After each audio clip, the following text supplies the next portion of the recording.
इसके पहले तक साउथ मूवीज को सिर्फ साउथ में ही देखा जाता था, वहीं पे ही उनका क्रेज होता था।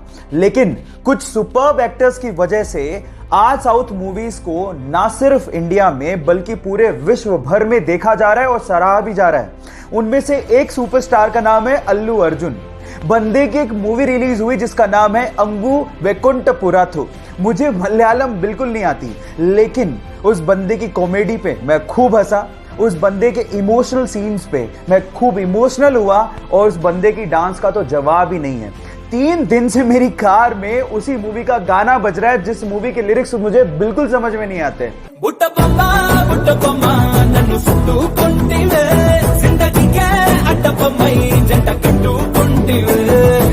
देख रहे हो, मतलब ये क्रेज है उस बंदे का। अल्लू अर्जुन, जिसे हम स्टाइलिश स्टार भी कहते हैं, उस बंदे के लिए एक हार्ट तो बनता है। जब वो 9 साल के थे तो उनकी माता का देहांत हो गया। घर के हालात इतने खराब थे कि उन्हें रेलवे स्टेशन पर कूली तक का काम करना पड़ा। इसके बाद जैसे तैसे करके उन्होंने बस कंडक्टर का एग्जाम पास किया और बस कंडक्टर लग गए। इसके बाद तो जैसे कि उनके अंदर का आर्टिस्ट ही बाहर आ गया। लोग ऐसा कहते हैं कि बस कंडक्टर के तौर पे वो काफी ज्यादा फेमस हो गए थे क्योंकि वो बहुत ही स्टाइल से सीटी मारा करते थे और बहुत ही स्टाइल से टिकट काटा करते थे। ये देखकर उनके साथियों ने उनको एक्टिंग स्कूल ज्वाइन करने के लिए मोटिवेट किया और साथ ही साथ उनकी फीस भी भरी और उसके बाद उन्होंने पीछे मुड़ के कभी नहीं देखा। काफी स्ट्रगल के बाद उनकी पहली मूवी में ही उन्हें नेशनल अवार्ड मिला और देखते ही देखते वो साउथ में सुपरस्टार और गॉड माने जाने लगे। जहां हालात ये हैं कि बाकी एक्टर्स को अपनी मूवीज हॉलिडे के दिन रिलीज करनी पड़ती है, वहीं जब इस सुपरस्टार की मूवी आती है तो अपने आप वो दिन हॉलिडे हो जाता है। Yes, I'm talking about Thalaiva रजनीकांता। सिर्फ एक मूवी के कमिटमेंट के लिए वो 4 साल तक अपनी फैमिली से दूर रहा। 5 साल तक उसने उस मूवी के अलावा कोई और मूवी साइन ही नहीं की। उन 5 सालों में बहुत सारे एडवर्टीजमेंट के ऑफर थे, लेकिन उसने एक भी एडवर्टीजमेंट का ऑफर एक्सेप्ट नहीं किया। हालात ये थे कि 5 सालों में वो बैंकरप्ट हो गया था। बहुत सारे एडवर्टीजमेंट वाले उसे एडवांस में पैसा देने को तैयार थे। पैसे की तंगी थी, उसके बावजूद भी उसने एक भी एड नहीं की और सिर्फ उस मूवी पे ध्यान दिया। फाइनली वो मूवी हिंदुस्तान के इतिहास की सबसे बड़ी ब्लॉकबस्टर साबित हुई। 2000 करोड़ का बिजनेस करके उसने सबको चौंका दिया। गलत किया देवसेना, औरत पर हाथ डालने वाले की उंगलियां नहीं काटते हैं उसका गला।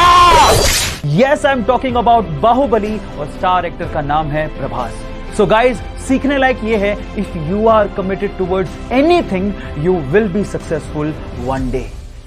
अपनी बेहद खराब फॉर्म के चलते 2011 के वर्ल्ड कप टीम में उसका सिलेक्शन तक नहीं हुआ। लोगों ने कहा कि ये सब तो उसके साथ होना ही था, वो बहुत ज्यादा लेजी है, उसमें कोई कंसिस्टेंसी ही नहीं है और शायद अब कभी वो वापस ही नहीं कर सकता। सारे फैंस निराश हो गए थे, लेकिन उसने हार नहीं मानी। उसने हार्ड वर्क किया, अपनी फॉर्म दर्शाई और 2013 में बतौर ओपनिंग बैट्समैन एंट्री मारी और उसके बाद उसने वो कर दिखाया जो आज तक इस प्लेनेट पे कोई नहीं कर सका। वनडे इतिहास में 3 बार डबल सेंचुरी मारने का रिकॉर्ड उसने अपने नाम कर डाला। Yes, I am talking about the hitman Rohit Sharma. Guys, यहां सीखने लायक बात यह है कि आलोचना होगी, आप गिरोगे, लेकिन गिर के उठने वाले को ही बाजीगर कहते हैं। एक बार एक विदेशी यात्री भारत घूमने आया और टैक्सी करके पास के एक होटल पहुंचा। जैसे ही वो होटल में चेक इन कर रहा था, उसे पता लगा कि उसका पर्स टैक्सी में रह गया। उसने होटल वालों को कहा कि प्लीज आप टैक्सी वाले से कांटेक्ट करिए, लेकिन उन्होंने कहा कि हमारे पास टैक्सी वालों के कांटेक्ट नंबर नहीं है। उसने भी बहुत कोशिश करी, लेकिन टैक्सी वाले का कहीं पता ही नहीं लगा। वो पूरी तरह से घबरा गया था क्योंकि उसका क्रेडिट कार्ड, उसके आइडेंटिटी कार्ड सब पर्स के अंदर थे। लेकिन 2 घंटे बाद वो टैक्सी वाला आया और उसने उस विदेशी यात्री को उसका पर्स थमा दिया।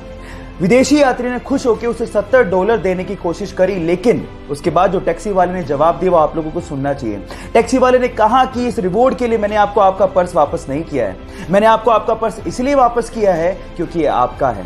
अतिथि देवो भव की भावना को साकार करने वाले उस टैक्सी वाले को मेरा सलाम।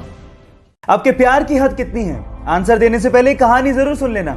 यह बात 1970 की, जब स्वीडन से एक टूरिस्ट से एक इंडियन आर्टिस्ट को पहली नजर में प्यार हो गया। उसके बाद वो एक दूसरे को डेट करने लगे और फिर शादी हो गई। लेकिन कुछ कारणों की वजह से उस लड़की को वापस अपने देश लौटना पड़ा। लेकिन उस लड़के ने कहा था कि हम लोग एक दिन फिर से मिलेंगे। इतने पैसे नहीं थे कि वो लड़का फ्लाइट ले सकता, इसलिए साल भर बाद उसने अपना सब कुछ बेच के 60 रुपए में एक साइकिल खरीदी और 500 रुपए लेके दीवाना निकल पड़ा दिल्ली से अपने प्यार से मिलने। और 4 महीने की मशक्कत के बाद, कोई टेक्नोलॉजी ना होने के बावजूद भी वो स्वीडन पहुंच गया। इतना शिद्दत वाला प्यार देखकर लड़की के मां बाप ने लड़के और लड़की की फिर से स्वीडन में शादी करवा दी। है ना जुनूनी बात? आपके प्यार में कितना जुनून है, चैट सेक्शन में लिखने मत भूलिएगा।